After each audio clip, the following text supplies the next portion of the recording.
and Sushri Aishwarya Rao. Please come on stage. And I'm sure this is going to be such an exciting session. Thank you very much.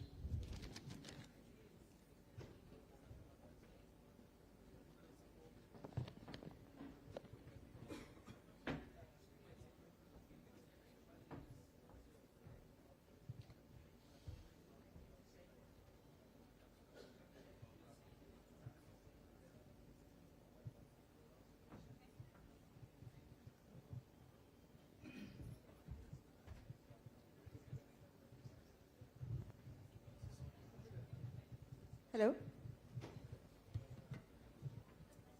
Namaste, everybody.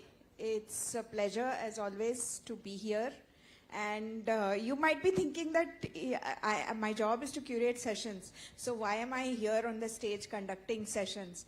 See, sometimes it's like when nobody else can do it, it's like, you know, you sort of fill in the gap. So don't mind if you see my face today and tomorrow in a couple of sessions. Let me put it on record. It's not because I wanted to push myself here. It was simply because things got turned around a little bit and I had to step in. So this is going to be a very, very interesting session on woke culture and how it is destroying traditional systems, civilizations, thought processes, and how it is inherently one of the greatest challenges that not just Bharat faces, but countries all over the world are grappling with this problem. And what are they going to do? What can we do to guard our children especially from this scourge called wokeism, and how it is very subliminally destroying the basic structures of civilization, family, countries that we know of. It's a bigger challenge than we would think. And when you listen to both the speakers, I'm sure you'll realize it. Abhijit here has written a book, a wonderful book. He's written two wonderful books, actually. The first one is called Asatyameva Jayate, which talks about the lies in Indian history that we have been fed. And the second book, more importantly to this topic, is called Termites, and how the extreme left is acting like a thought termite, how it is burrowing inside our brains, and how it is making, just like termites enter your house, you don't see them initially, but they burrow through all the basic, furniture or the woodwork, so that one day the whole house collapses. That is something what is happening on a thought level all over the world, actually, through this woke process. And Aishwarya actually has a different perspective. While Abhijit's comes from a theoretical perspective and a historical perspective, Aishwarya's solutions and her thoughts come from a very practical perspective, because she runs an educational institute. She probably grapples with these issues every day as she deals with the children who are corrupted by this thought process, and how she views it and what are the solutions that she proposes. So I will start with the basics. Abhijit, I think you will be the best person to talk about.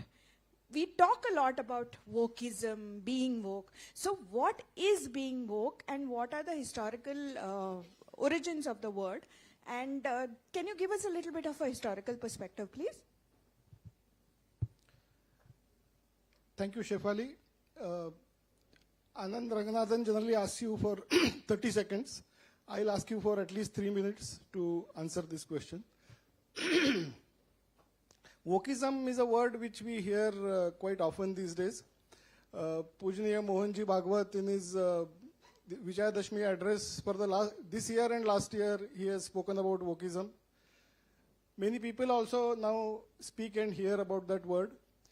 But there is a lot of confusion. Many people think that it is some kind of a new ideology or new fad which has come up in the 21st century, and they would like to know about it. But I would like to clarify that wokeism is nothing but Marxism, period. So it is cultural Marxism. Let's see how it evolved. So Karl Marx had said that revolution through the barrel of a gun will spread to countries which are more industrialized. So he said that the revolution will happen, it will be a bloody revolution through the barrel of a gun, and it will happen in Germany and England. He had also named the countries. But nothing of that sort happened. The Western countries, Western Europe and America, decidedly kept away from communism. Marx had also said that the borders between various countries will collapse and the workers and exploited people of the whole world will come together. So he was completely anti-nationalism or anti-patriotism. Even that didn't happen. Workers from Western Europe fought in the First and Second World War for their own countries. They laid their lives also for their own countries. So there was a big confusion in the camps of the Marxists that how come everything that Marx has predicted is going wrong. So there was a president of Italian Communist Party called Antonio Gramsci. So he did some work on this, study on this, and he said that the exploited people, poor people from the West, don't embrace communism because they consider Western civilization, Western culture as their own culture. Whereas actually it is created to exploit them. But they think that it is their own culture, and that's why they fight for it. So he said, he put forth a thesis that we have to destroy Western civilization first. Western culture ko humko destroy karna hai, then only these people will embrace communism. And how we are going to do it? He has also written that down. He says that all the institutions that give strength to Western culture will infiltrate those institutions from inside and then will slowly subvert them so that they are pushed to self-destruction. So this is called as cultural Marxism. Initially, Marx's philosophy was based on economic thought. This was based on culture. So classical Marxism and cultural Marxism. Cultural Marxism itself has evolved into wokeism, basically. And they operate on three levels. One is deracinate, divide, and destroy. So they will first cut you off from your roots. They will cut you off from your culture, your traditions. Then they will divide you across more and more fault lines. They will invent more fault lines if necessary. And then they will indoctrinate you with their perverted ideology so much that you will push to self-destruction. So that is the way in which they work. And I'll just give you a couple of examples that in 1918, Russia became communist. How it became communist is a different story. Whatever we have been fed with is completely fake. It was not a communist revolution. It was an uprising by common people against the oppressive regime of Tsar, and which was hijacked by communists. So let's not go into that right now. But 1918, they captured Russia, and by 1923, it was very clear that communism doesn't work. The communist ideology and communist economics was a complete failure, was already known by 1923. But they didn't accept it. And then what happens is when your ideology is proven to be failing to objective test or test of logic, then what do? Normally, you accept that you made a mistake and make a change, or you ignore what has been proven and dogmatically continue to follow your ideology. But communists, being communists, they found a third way, and they created something which is called as a critical theory, of which one part is, I'll just tell you, but that ideology says that there is nothing like objective truth. There is nothing like objective reality. And there is nothing like logic. So everybody's truth is his own truth. That is the kind of statements they made. And what they had found is that life in communist countries and life in Western Europe, the life in Western Europe was decidedly better. Because people were prosperous, people were free, and the entire economy was absolutely booming. Still, they continued to project that life in communist countries is somehow better.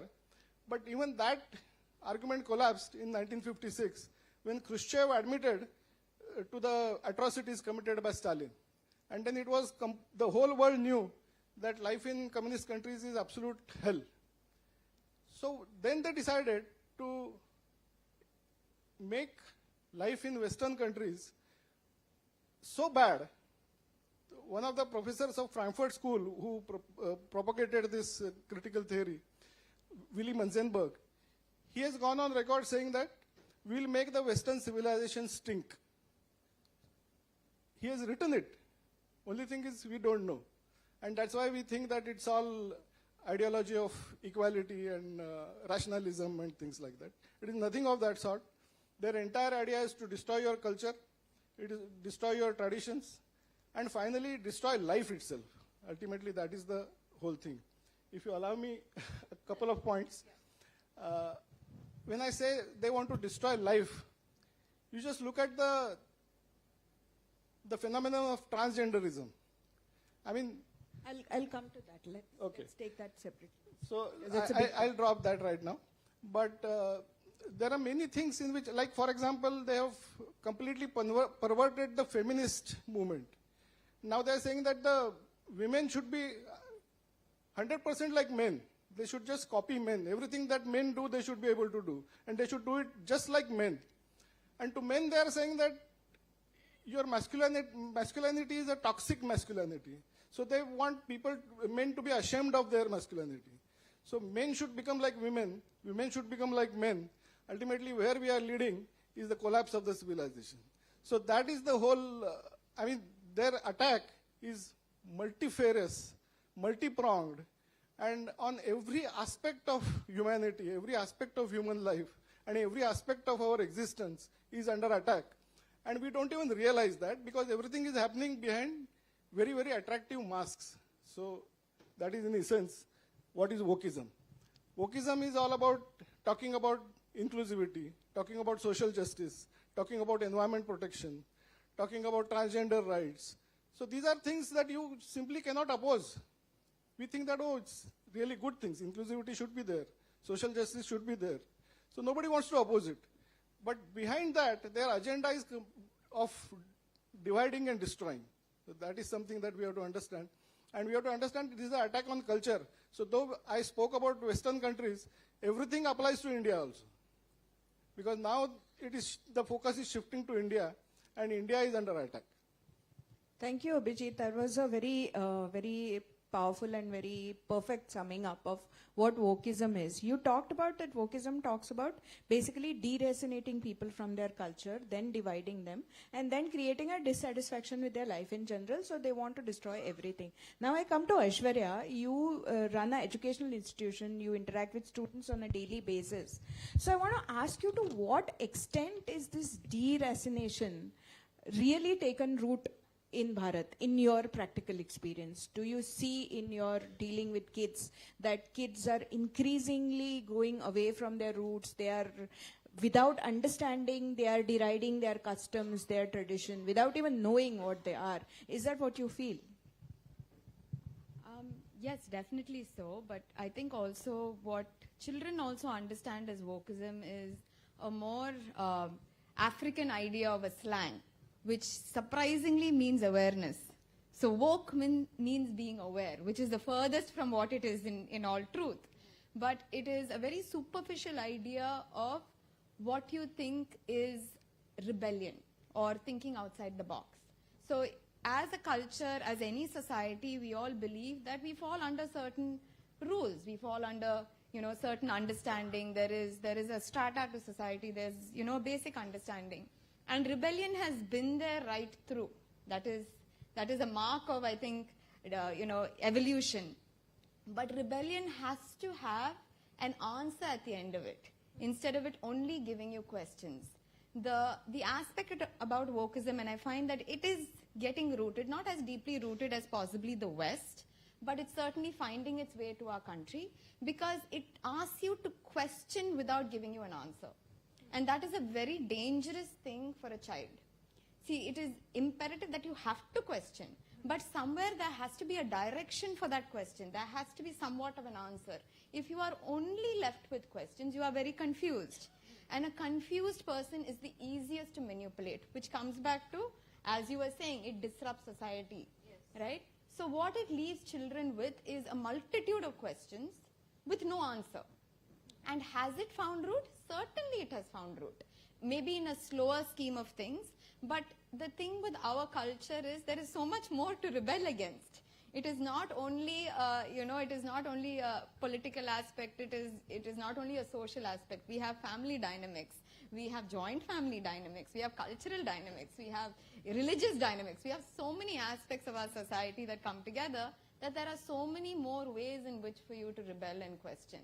And the difficulty is that not all of us have the answers to give our children. When children ask questions to their parents or question authoritative figures, not all of us have immediate answers to give them, which gives space for even more confusion. So has it found space? Yes, a little bit. Is it going to grow unless we are able to counter it with clarity and conviction and with also logic? I think that is very needed. It will find greater footing, I think.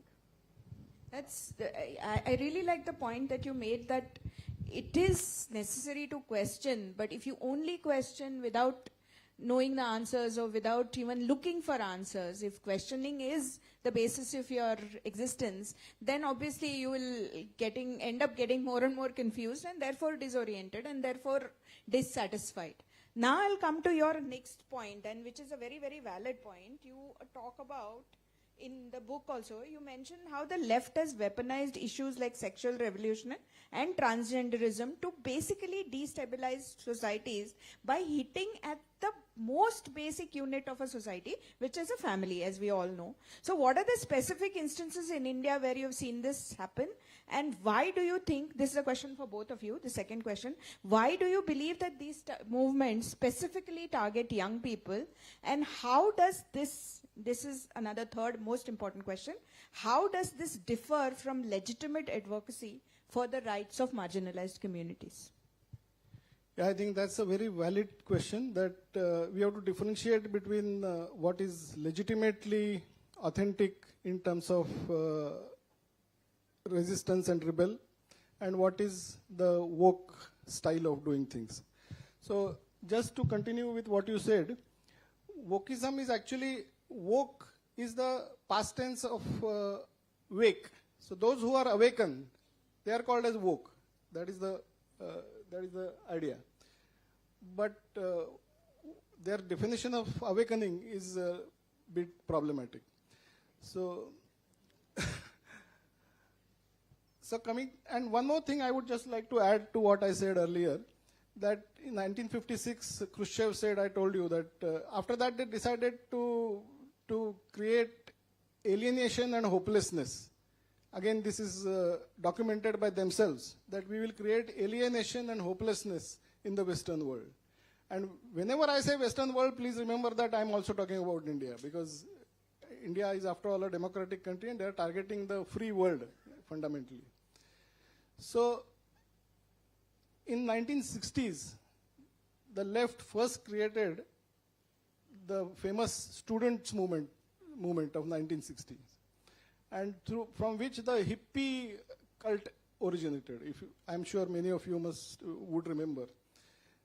That was again asking questions, that why we should behave in a manner that society dictates us and all that. So it sounded very romantic at that time. But ultimately, those students, they were completely guided and mentored by the professors of the Frankfurt School. So we didn't go into the details of what is Frankfurt School and all that, but they are the ones who, along with Antonio Gramsci, created this entire cultural Marxism movement, in which critical theory was an important factor. And the word that I was not remembering last time was postmodernism. That is the ideology. Marxism and postmodernism was the combination from which this entire critical theory evolved. And postmodernism says that there is nothing like objective truth, and there is nothing like objective reality. And now they have gone a step further, and they are saying that there is nothing like meritocracy. So they say that meritocracy has been created to perpetuate white privilege. In India, they will say Brahminical privilege. So meritocracy should be destroyed. Then they are saying, now they have gone one step further, and they are saying that there is nothing like scientific truth. So they are saying that there is nothing like science. Science is just a cultural construct, again to exploit the masses. So these are all, I mean, anybody would think that it is so outrageously stupid that how it is believed. But they have a knack of creating an aura of scholarship around everything. And through that, they have created this theory called critical theory, which has taken charge of the entire academic world in the US and in other countries also, even in India. So that is in essence the problem. Now coming to things like transgenderism, like I said that they are attacking culture, but beyond that they are also attacking life. So for the human civilization, it's a sheer continuation of human civilization. Two distinct biological entities, man and woman, is important, because without that, how will the civilization even continue? And that is where they have attacked, and they have created this entire cult of transgenderism. So now we all know it's scientific truth that man and woman are two distinct biological entities. In very, very rare cases, as an accident or as an exception, it happens that a person born as a man has more feelings of a woman, and vice versa. A person born as a woman also has manly feelings. But that happens naturally only in 0.02% of the cases.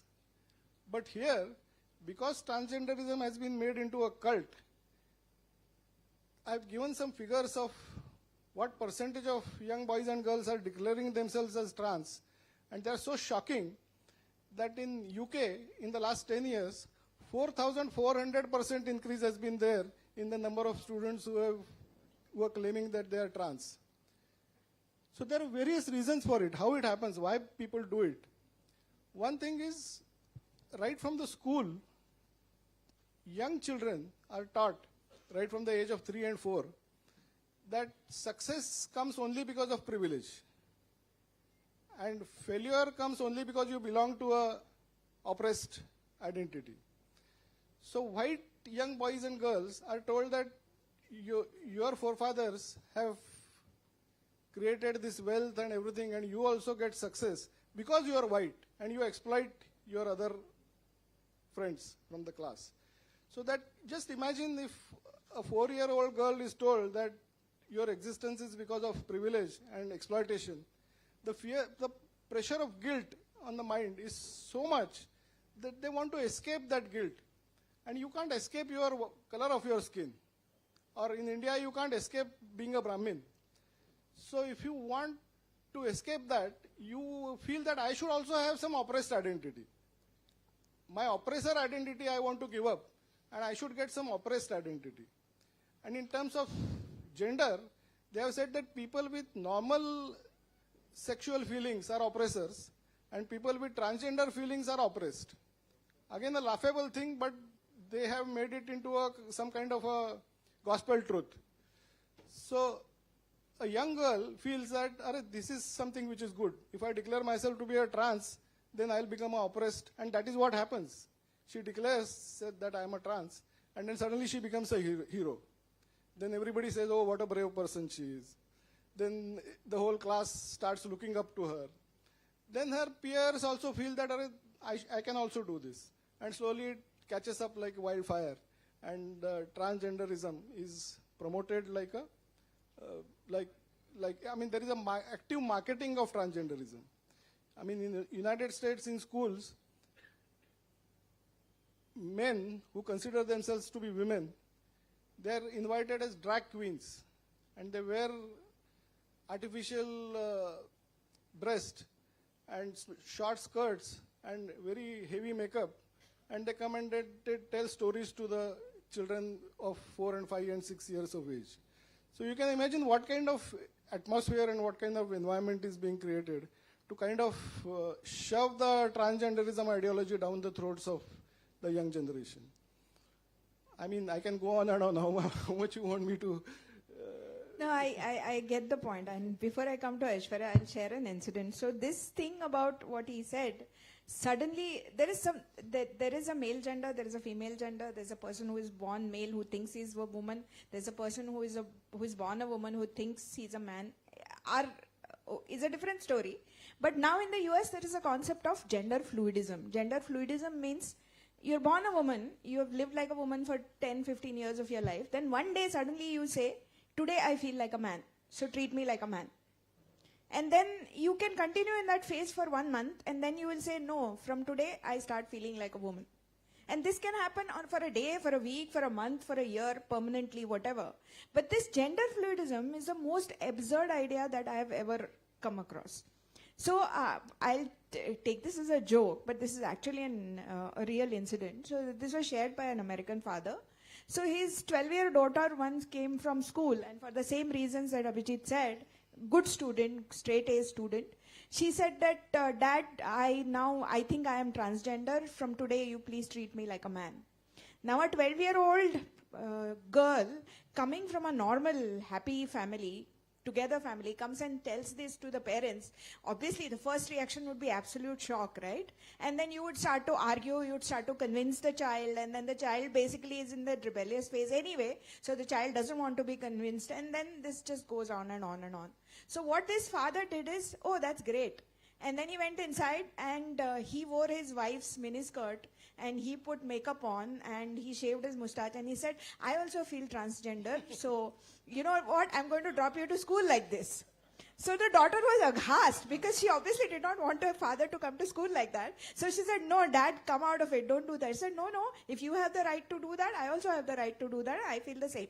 And he actually came to drop her in school dressed like a drag queen, and then he behaved like a drag queen with her in front of her friends, and the girl was mortified. And she came home and said, next day onwards, it's okay, I'm going back to being a girl. I'm not advocating this, but I am telling this to you because this is also one way of doing it.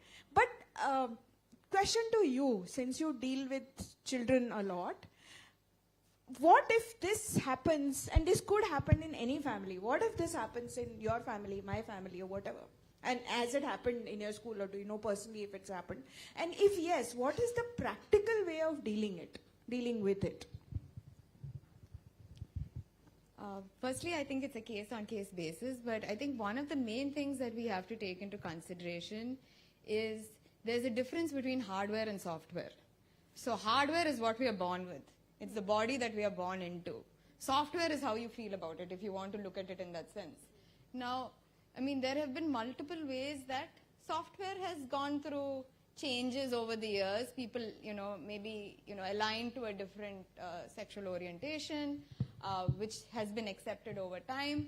But where it becomes dangerous if you start messing with the hardware based on what your software is telling you over a very, very limited experience or a very limited period of time. So I think if you were to deal with it, the first question is to ask is, any of us can wake up and say, I feel like, if you're a woman, you can wake up and say, I feel like a man, but none of us really know what it is to be a man. Just like no man knows what it is to be a woman. And this is the basics of evolution. I can say what I think, but it doesn't mean I have any experience in the field. And without you having any experience in the field, you cannot really align to a belief. So I might think I know something, but I really have no idea. I might feel a particular way, but if we looked at it from a grander scheme of things, if we gave every feeling that we had validation, can you imagine what the world would be like? If every feeling that we had received validation, gave us an opportunity to express it explicitly, it is giving ourselves permission without protection, right? And I think as parents, the first thing we need to do is, you might feel a particular way, but as a parent, you have to curb that. I'm not giving you permission to continue to explore something that you have no understanding of. So I think the first thing we need to do is first, divide between hardware and software. And I think all feelings are fleeting. Especially, we all know if you're an adolescent or if you're a young child, feelings are very fleeting, right? You just need to tide that wave through it. And then you will realize at the end of it whether this is something that is continual, this is something that you resonate with. And if you do resonate with something that you are not particularly aligned to, it's a deeper question to ask ourselves and our children also, because it is a need to be special. So we all want to be special. It's a fantastic feeling to, to feel special. But there's this also very wonderful quote that says, all of us are special, just like everybody else. So You know, so if that's the validation that you need as a child, that need to feel special, to be valued or to be appreciated, that is something that we need to look at and, you know, pay attention to, is what I would say. Again, very, very valid, very practical points. Now, this is a question that pertains to both of you. In your book, you've talked about how the woke culture is basically encouraging extreme individualism. So you only think of yourself, you do not think of the family, you do not think of society, you do not think of government, you do not think of anybody, and that essentially is going to take us towards anarchy. And that is a culture that is being encouraged in educational institutions, that is being encouraged at work situation, and that is what is basically making young people break away from any sort of association with a collective. And finally, because we are social animals at the end of the day, we need structure, we need that collectivism, but the woke philosophy is basically aimed at extreme individualism. So one, how is it happening in the Indian context? And B, how do you deal with this on a day-to-day basis, which we experience in workplaces, in schools, everywhere we go. This thing of it's my life, my rules kind of culture is being encouraged. So how do we find a golden mean between, okay, yes, you have individual rights, but you also have some duties. How do we get that perspective across? Question to both of you. Whoever can start. So, I think one of the reasons how we would deal with this is that it is there in every aspect. We find it in schools, yes, of course. You see it in schools where individuality has overtaken, you know, collective good, or even for that matter, I think human decency. We've forgotten about how we treat other people, and what has taken over is my opinion is no longer just my opinion. Everybody is entitled to my opinion, and my opinion is the only one that matters, which at some place tells you that you do not matter, that I'm the only one that matters. And what that also does is that it makes us very, very alone.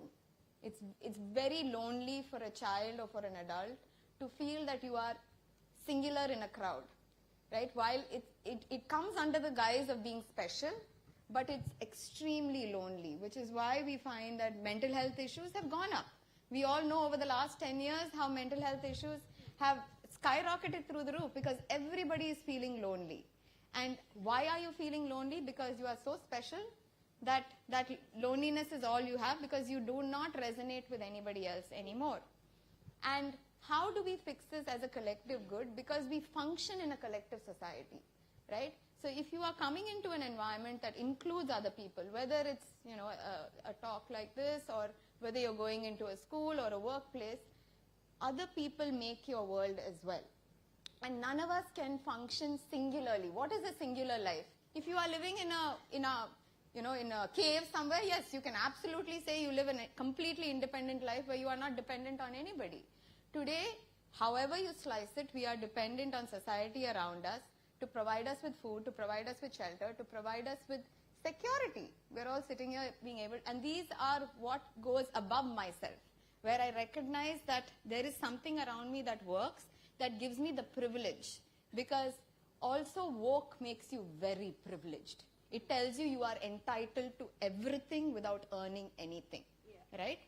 So I think that is the first thing that we need to understand and, you know, explain to people, that it is not only about yourself, because as much as we are individual, we are a collective in whichever aspect that you look at it, family, friends, society, work, school, we are a collective. And one cannot function without the other is the basic understanding that we have to give our children, I think. Actually, extreme individualism is something on which capitalists and communists both agree. Because communism wants to create alienation and hopelessness, as I told you, and the best thing to achieve that is to attack the family. And the destruction of family cannot be achieved better than anything, with anything else than individualism. And for capitalists, it works because more individualism, so more people stay separately, more homes are created, so more television sets are required, more washing machines are required, more homes are required, so more investment, more profits. So capitalism also is very happy if there is individualism. And communists, of course, they want to destroy the family in the first place. So this collaboration between two most powerful entities in the world, or most powerful ideologies in the world, communism and capitalism, has made extreme individualism very, very potent, because every institution that influences human mind is captured. It is actually promoting individualism. Like you take Hollywood or Bollywood, it is promoting individualism. Literature, OTT, TV, whatever, you name it, media. So individualism is taken as some kind of a virtue, that individual liberty is something that needs to be protected at any cost. And behind that veneer, they are attacking the family institution, they are attacking the institution of religion, they are attacking culture, traditions, everything. And that is working so well that we can see all around us that individualism is actually riding roughshod over everything else. And how we can counter it, I think you can't counter it on case-to-case basis, because we have to counter it on a macro level. We have to make culture cool. We have to make traditions cool. Right now, culture has become uncool. And that's why young generation is moving away from culture. Our culture is all about collectiveness. We celebrate festivals collectively. We do our rituals collectively. So that is something that we have to reclaim. I know it's a very, very long process and easier said than done, but that is the only way we can fight this. Because in each home, if we try to solve this problem based on the situation inside that home, it is not going to work. In my book, I have given a very tragic example of a lady called Shobha Swami. She lives in the United States, and right from childhood, her two daughters, she had tried to bring them up in a traditional way, taking them to Bharatanatyam classes and taking to various types of cultural activities and things like that. But finally, they turned out to be woke, and they started questioning her. And now she says that when they are around me, I feel like I'm walking on eggshells. When there will be explosion, I don't know. So individually, it is not possible to solve this. You will have to do it at the macro level. Before I open the floor to questions, I have just one quick question to both of you. So far, we have enumerated the problems. Now, I want to go towards the solution. See, we know that in our thought process, by that I mean the Bharatiya thought process and Bharatiya civilization, lie many of the solutions to the present world's problems. So, how do we make those solutions cool? You just talked about it. So, what is your perspective on both of you can talk a little bit about it. And after that, I'll open the floor to questions. I just have one request. Just ask questions. Don't make observations. Thank you. I think you have asked me the toughest question, that how to make culture and tradition cool. But I think it's a very long process, number one. It has to be done with extreme thoughtfulness and strategizing, that is number two. Because the left has done exactly that. Like I told you, Antonio Gramsci, he put forth this theory in 1920s. And Frankfurt School were operating in 1930s. So over last 100 years, they have worked tirelessly and with single-minded focused on destruction. So similarly, we'll have to work with single-minded focus for a long, long time on building up things again. Like we know that Kailash Temple at Ellora was built by artists across generations. The process of building was going on for 200, 300 years. Now, Marxists have also worked across generations for destruction. They were working for building up. These people have worked for destruction for last 100 years at least. So we are just about waking up. We have not even started.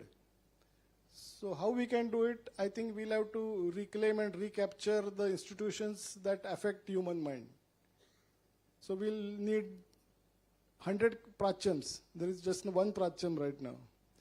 We'll have to reclaim our media. We have to reclaim our education system.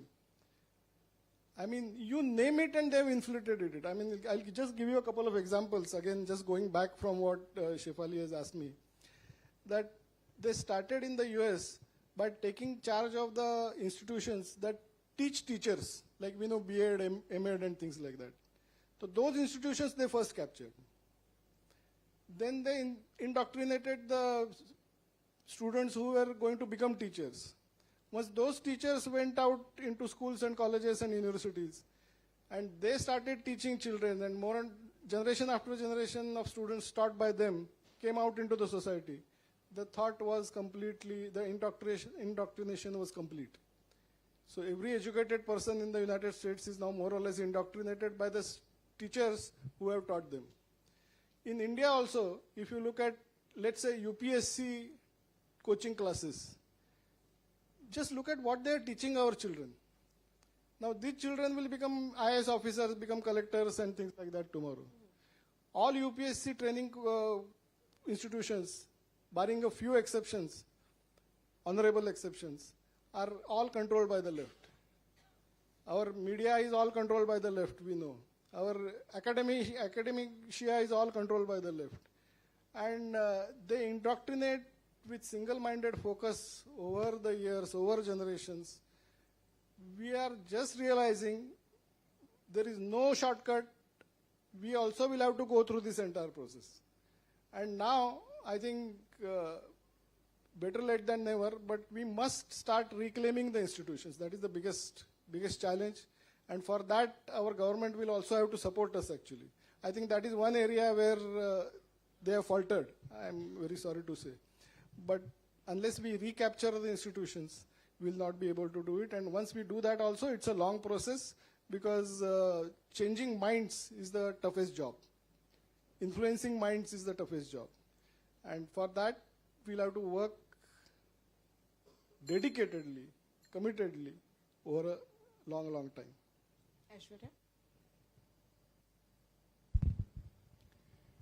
So one of the things that I think in terms of bringing our children back to our culture is I think it's any culture that gives us our humanity. What makes us human, what makes us social animals, what makes us basically gives every aspect of our soul is culture, especially in a culture like ours, which is so deeply rooted in spirituality, which is so deeply rooted in practices that will elevate the purpose of your soul, that anything else outside that culture can be looked at as mere information and academics. So we should not make the mistake of thinking that education and academics are the same as learning and growth. So in schools, yes, you get your academic education, absolutely. In anything else that you pursue in higher education, yes, it's academics, and academic learning is phenomenal for you to take you to the next plateau of whatever you might do professionally. But for personal growth, I think learning is something that is continual. And we have to explain to our children that we learn from our culture. Our culture teaches us much more than any academic book can teach us. And the respect, it starts from a very young age. Because when we go back, the first thing that we need to ask, because what children ask us all the time is why? What and why? And we've gone from, I think, a generation that used to be because I said so, which is no longer good enough, for us to be, to have a logical answer. And the wonderful thing about our culture is there is logic at the end of it. You just have to find it. We have been lazy to find out. But there is logic. If we educate ourselves, we will be able to educate children when they ask us the questions that are so difficult to answer. So I think the first difference is separating academics from learning and also understanding that culture is something that you live. It is something that you're born into. And it's something that as much as you might try to segregate yourself from it, there are aspects of it that are imbibed in you that you do not even see, right? So from the way we speak to the way we dress to the way we interact to how we view the world, a percentage of it is culture. And no matter how much we might be able to take ourselves out of it, we will never be fully out of it. And I think making children understand that is the first step to getting them to move forward in that journey of not being very separate from. I'll just add, I think I agree with Aishwarya that again at home also there is a lot of responsibility on us as parents, grandparents and things like that. And for that, it is very necessary that our society understands what this problem is, problem of wokeism, what this attack on culture is all about, how do they work, how do they function. That understanding and awareness, I think, is again a very, very important thing. That unless we understand, like Shobha Swami tried her best to bring her daughters up in a cultural manner, but she didn't know what is wokeism. She didn't know what is woke attack, what kind of influences her daughters are getting exposed to in their school and college. So unless we know that, we will not be able to counter it. So awareness is very important, and parents will have to devote time. I think that is another big problem, that parents don't have problem and don't have time, and that is why this entire problem starts, and the job of people who want to subvert becomes easy. So that is another factor that is very, very important. Now I'll open the floor to questions. Since we have only about 2 minutes, I'll take only 2 questions, one from this side, one from this side. So please ask. Otherwise, the speakers are available. So whenever during the coffee break, if you want to have a personal discussion, the speakers would encourage that, because this is not a lit fest where the speakers are on this side and the audience is on this side. The idea is to have a very fruitful interaction between the both. So please, questions. Anyone from this side? Anyone from this side? Yes. Yes, ma'am.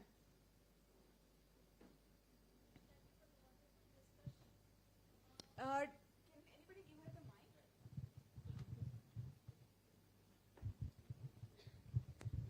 Thanks for the wonderful discussion, Revati here. My question is, there's this personal cudgel that I always raise up, this regarding personal pronouns, which is, thrust upon children in the West. Okay, it hasn't percolated to India, but my point is, like Vishnu ji was talking about definition of minority. What is the definition of minors? We don't have anything, because children are, by making them examine their own, what is their pronoun, you're lowering inhibitions. Childhood should be sacrosanct. We should protect the innocence of childhood. So what is your question? My question is there any legal or framework or educational framework that that supports the system where this is kept intact in India? Do any of you have Your question is about pronouns, is it? No, No. my thing is like children, the sanctity of childhood, right? When not going into wokeism, it's okay. We all know the children are exposed to so much of social media. Okay, they learn the bad things from them. But are there technical frameworks, legal technical frameworks that prevent children from not going too much into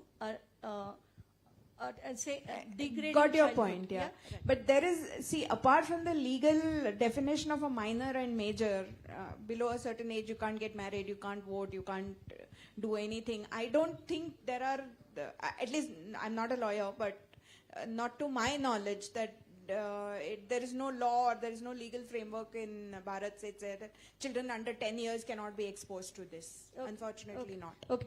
I think it is practically impossible to put any barrier that so much information should go to children and beyond that nothing should go.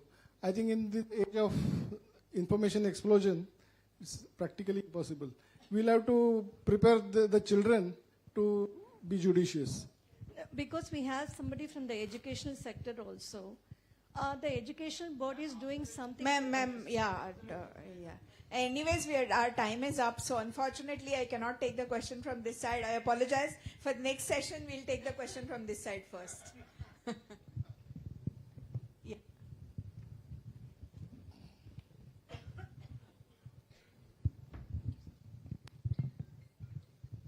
Awareness should precede empowerment. In our small effort, we have one of our authors, Vaishnavi Gurushankar, who's been writing for us. Last year, we launched the Bharatiyam book, The Why of Hinduism. This year, 12 articles, each of which significance of Hindu culture and rituals. We have made, along with Agami, we have made a nice Bharatiyam diary. So it's a hybrid book, probably a unique one in India. It's a diary, come a collectible, come a single pager with a synopsis. You can scan and go and read the article. So next year, the second edition of Bharatiyam book will be released. Before that, this is just an interim effort. You can also purchase dharmic stuff from Agami store, who has done this good work. May I request the Shefaliaka and the members in the dais to release the Bharatiyam diary and in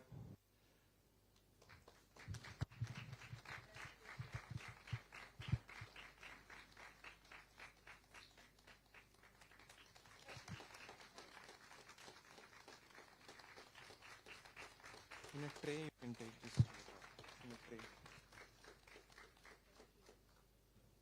Now may I request Mr. Satish Santanam to join the dais to release Termites book by Abhijit Jog, Terminator of Pseudoism.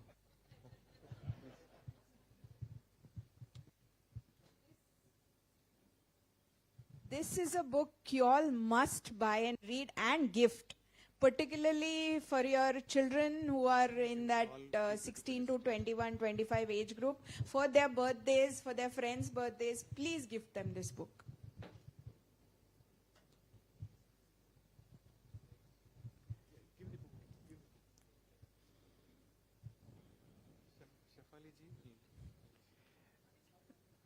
Srimati Shefali ji would release the book, Termites.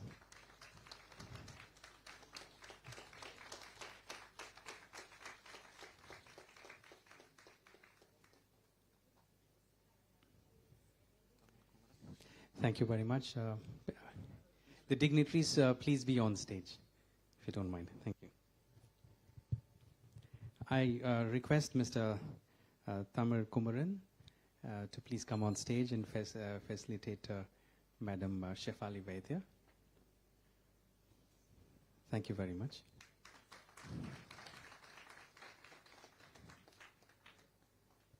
Now I call upon Mr. Preetham Singh to come over and facilitate Mr. Abhijit Jog.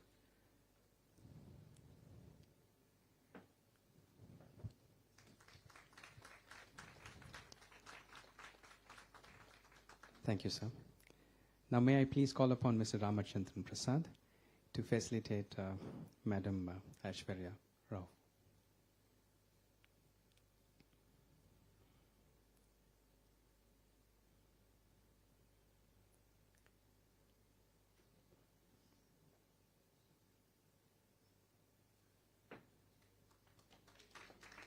Thank you.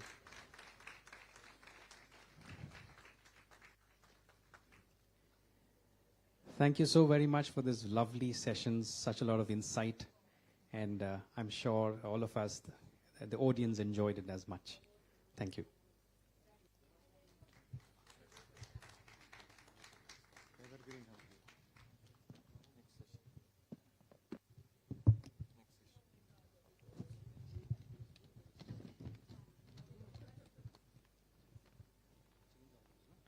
Next session.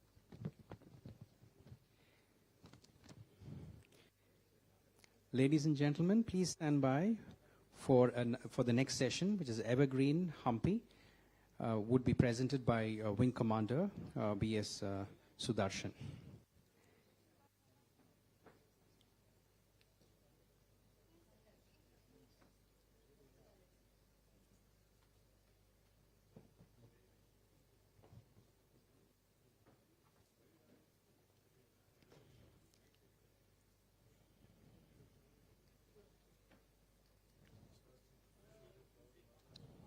The topic is Evergreen Hampi. presented by Wing Commander B.S. Sudarshan.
Vanakkam, Namaskaram to everybody. Few years back, if somebody asked me, you are from Karnataka, can you say something about Hampi? Zero. I knew nothing. In fact, I come from a place which is just 4 or 5 hours drive from Hampi. I never went there. Maybe at the back of my mind, the negative connotation connected to Hampi, in Kannada they call it Halu Hampi. That means Hampi, ruined Hampi.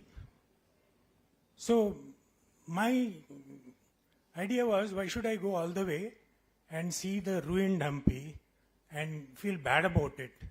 Because most of the literature available in Kannada and English, they eloquently talk more about how Hampi was destroyed rather than how Hampi was created.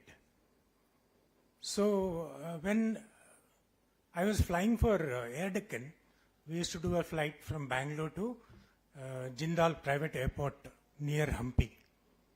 So after taking off, we used to make a light to the ATC and make a short circuit over Hampi and get a bird's eye view about how Hampi looked. Then at some stage, I said, why not go and have a look? So there is a train which leaves Bangalore around 11 o'clock at night and reaches Hospet, that is the closest railway station to Hampi, by around 5:30 in the morning. So we took the train, reached Hampi. When I reached Hampi, I was totally blank, no preconceived ideas about what I will be doing in next 3 days. Maybe Hampi is famous for the hot sun also. Luckily, we went in this season only. October, November is the best season to visit Hampi. So by the time we reached the resort where we were staying, what I saw was not ruins. Everywhere it is greenery. Water flowing from the river, canals, and green, lush fields of paddy, sugarcane. I said, this is not Halu Hampi. In my mind, in Kannada, it is called Hasiru Hampi. Hasiru is green. So I said, no, this place has got a lot of story to tell, and each stone has got a story to tell. I must listen to it. Then my quest started to collect the information as much as possible available. The first book I got was Robert Sewell's The Forgotten Empire. Most of you have read about the book. So my quest started how great was the empire and how able was the king who administered this Hampi. And also I started thinking about how was the commoner's life in Hampi. Commoner, a merchant, a farmer, a dancer, a sculptor, and a soldier. All these things, I started getting into that character. And I started writing. I have this little bit of habit of writing. So after compilation of all this, about almost 200 pages, I bravely entered the house of Dr. S.L. Bhairappa. Some of you are aware of Kannada literature. He is the literary giant in Kannada literature. I was not hopeful that he would ever read my manuscript, but fortunately he read. And one of my trips to Kuala Lumpur, my mobile was switched off for almost 4 days. And when I came back, there were a lot of messages that contact S.L. Bhairappa, he wants to talk to you. Then he told me, your simple way of writing is good. You go ahead and print a book. So that is how the Hasiru Hampi in Kannada was first written. And now that I translated into Evergreen Hampi, I'm sure what I'm going to talk is not about the book. Otherwise you will not buy the book. So the beginning, what happens is, about Hampi there are many sources. Basically 3 sources I refer to. One is the foreign writers. Like I told you, Robert Swell was the first introduction. Then I got a few books from ICHR New Delhi, Indian Council of Historical Research, almost 4,000 pages in 2 volumes. And also many books I started collecting. And disclaimer is, I'm not a historian, so what I'm going to talk is a mixture of history and my own figment of imagination. So please pardon me, especially people like Praveen sir who are going to produce a book, film on Hampi. Please don't ask me any questions.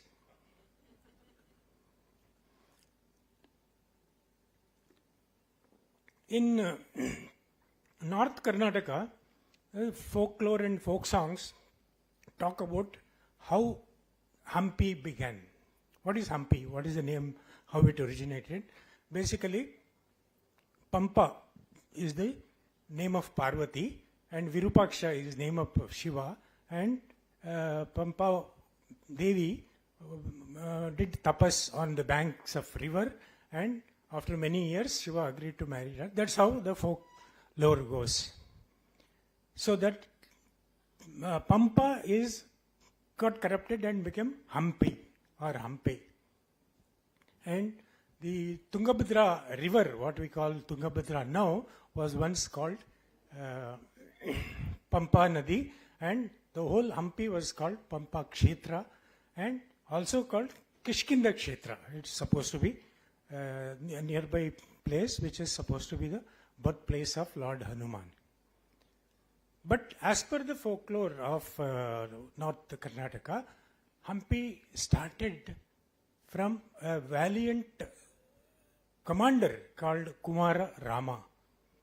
Kumara Rama was a valiant commander in Kampali. Kampali is another small province which managed to survive the onslaught of the invaders of Malika Kafur's army, which looted, and by the beginning of 14th century, almost everything was emptied in all the temples of southern region, south of Krishna River, and nearly took away 60 elephants, 1,200 horses, and thousands of POW, prisoners of war, and what they carried was 94,000 mound of gold, which was looted from all the temples. But they installed the Muslim rulers in various places, including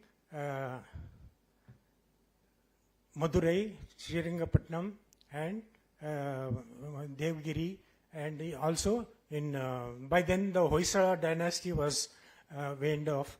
The third Veera Ballal was engaged in the wars with the Gayasuddin, who was based in Madurai. So this Kumara Rama was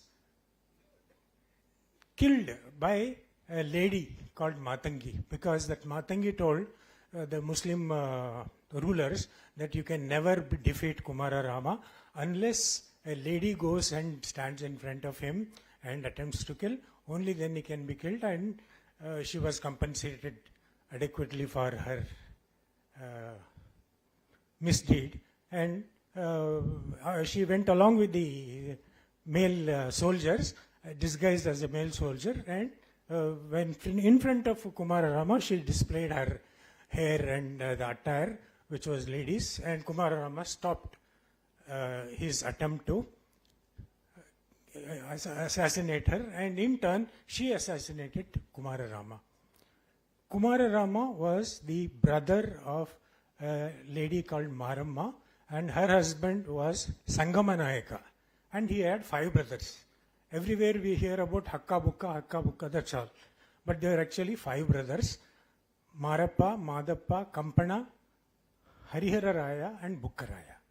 So these 4 angry young soldiers now wanted to take revenge on this wherever there is Muslim ruler, and this is one family of 5 brothers. Another place there is family of 4 people: Madhavacharya, Sayanacharya, Bhoganatha, and Singalambike. So there is one group of angry, valiant soldier brothers, and another group of 4 spiritual literary giants, which were now going to come together. Can change the slide if you come together and create a kingdom for Dharma Samsthapanarthaya.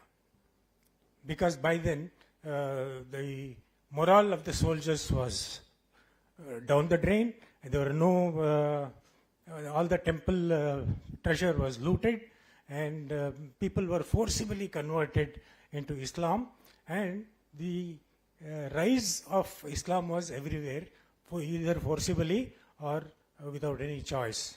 So now when Madhavacharya, later who becomes Madhava Vidyaranya, or subsequently Madhava is dropped and he's Vidyaranya, and Sayanacharya, these 2 people, they come together and they travel the length and breadth of the India, right from Varanasi to Kanchipuram, and they decided we have to support these youngsters who now want to build a small province for themselves, and where the arrest of Islamization of South India must be stopped. So that is how the creation of Hampi or Vijayanagar. Firstly, it was called Vidyanagar in honor of Vidyaranya, and later on, as they started winning territories, and it became Vijayanagara as the capital, and the eldest brother, Harihara Raya, and Bukkaraya were stationed in the capital city, and Madappa was sent to Kolar region, Mulubagal, and coastal region was looked after by Marappa, and Kampana was sent to what is present Andhra Pradesh, along with the Sayanacharya as his prime minister. Now the first task of both these acharyas was to formulate SOPs, how to run, as you expand the kingdom, how to run it in a just way. So Vidyaranya wrote Vyavahara Madhaviya, which was a reference manual for the kings who were ruling the kingdom in the name of Lord Virupaksha, and Sayanacharya wrote many manuals of similar nature, but one of the main manual was Prayaschitta Sudhanidhi. That means those who are forcibly converted to Islam now were taken back into the fold of Sanatana Dharma. if similar thing had happened and if similar Sayanacharya was there in Kashmir, then the Kashmir wouldn't have been having 97% of the Islam population.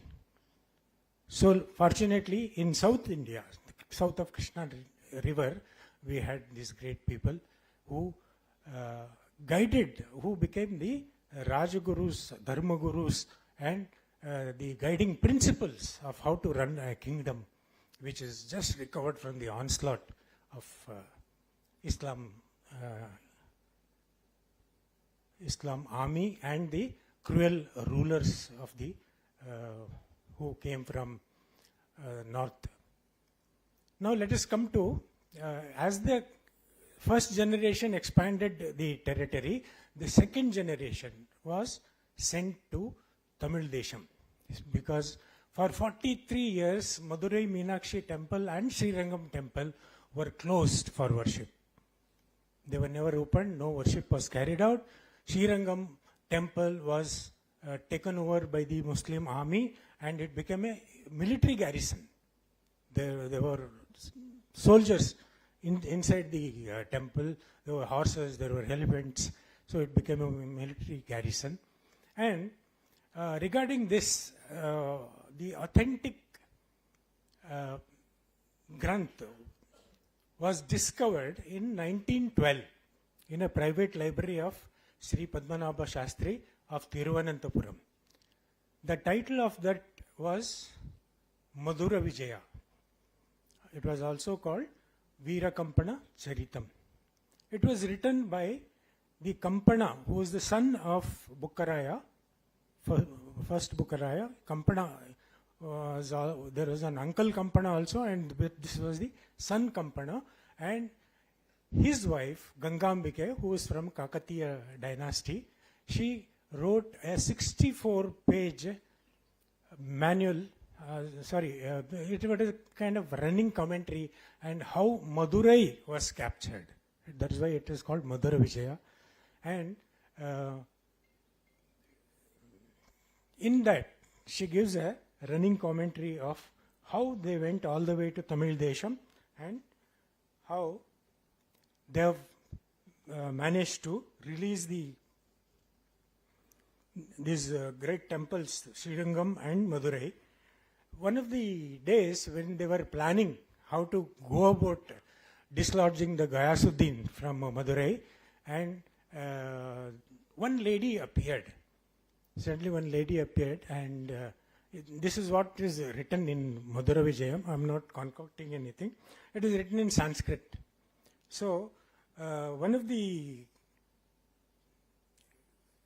two lines I will just read out. Pardon my fault pronunciation of. Am I left with 5 minutes? Is it 5 minutes? 3 minutes. Oh, okay. Duritaikaparam Turushkanatham Drutamuktaya Jagatprai Kashalyam Prati Rupaya Ramasetu Madhye Vijayasthamba Shatani Bahushalin. The meaning is, O brave king, why don't you get rid of this Turushkanathas from all three worlds? Here is the sword, you use this sword and destroy them, which is relevant even today. These Turushkanathas have to go.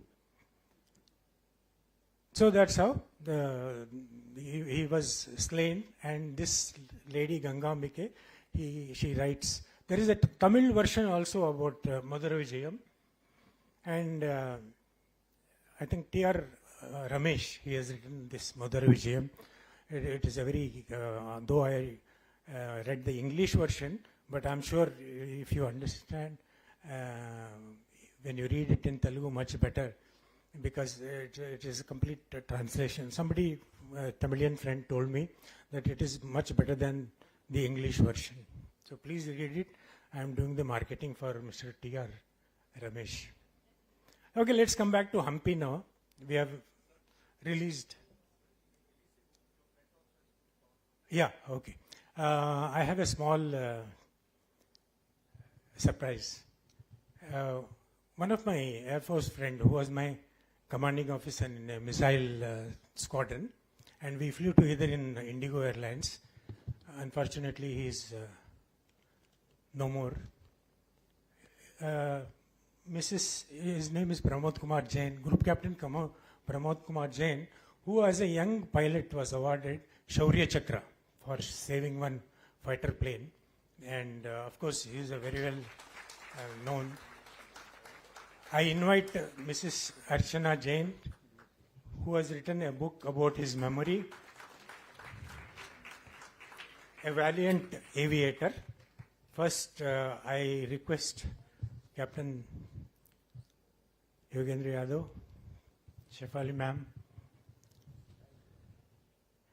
my forward writer Manashi Sinhaji, and Group Captain Venkatesh.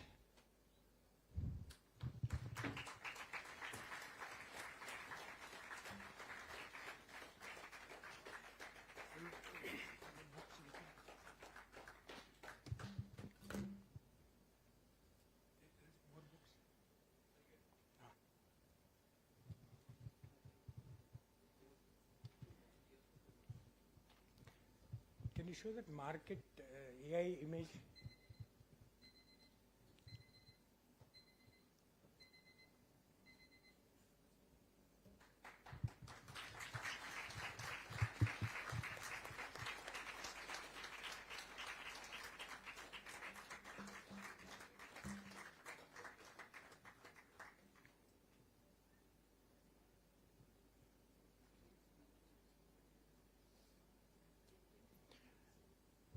About these books also? Yeah. Okay, now what I told you about Hasiru Hampi in Kannada, when S.L. Bhairappa released my book, he said, don't stop here, you start from the beginning. And I wrote another book called Udayavaitu Vijayanagara, which is of course not yet translated into English, which I will do subsequently. But what I talked just now is not in this book. So please buy this book.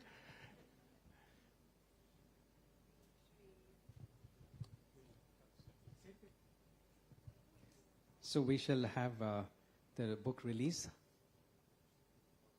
Evergreen Hampi, written by Wing Commander P.S. Sudarshan, and it shall be, we'll have Mr. Krishnan Chung, who will felicitate. And also may I request the founder and promoter of Varahi Lakshmi Silks, the newest silk store chain, Mr. Gopi, to join for the book release.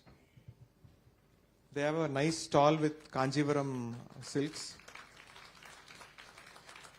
They have come all the way from Kanjivaram for this.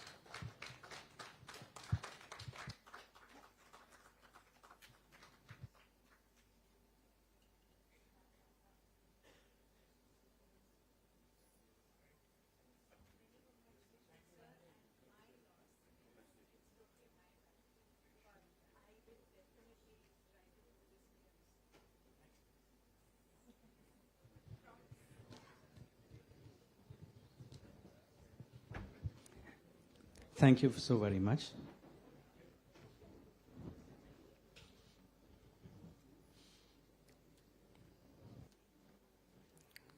Dhanyavad. Thank you. Thank you so much.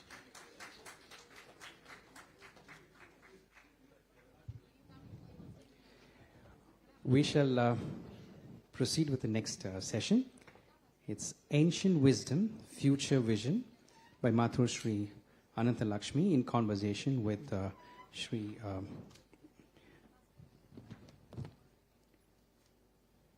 Mr. Oak.